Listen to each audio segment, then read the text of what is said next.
Hey guys, welcome back to Mr. Arif's Tech Blog.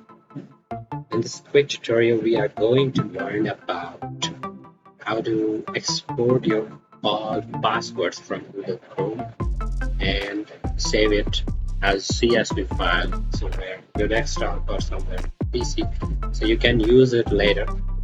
So for that, you need to go to the Google Chrome. Just click on the three dots at the top right corner and choose the password and autofill.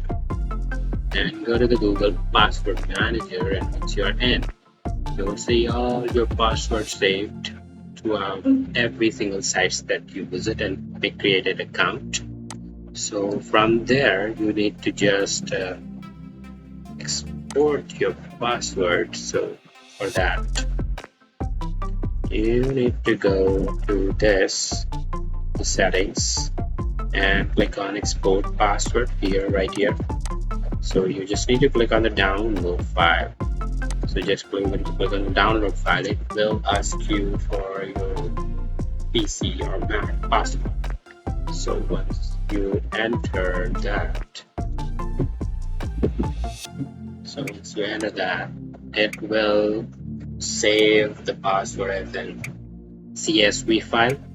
So you can open it in Microsoft Excel or even in Notepad. So I'm going to save it on desktop.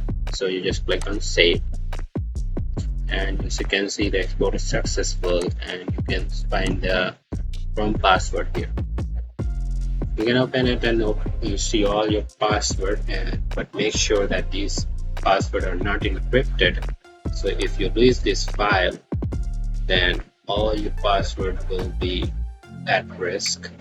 So better to store it somewhere secure, and it is just a way to keep the backup of the password in case you install Google Chrome or deleted your account or something.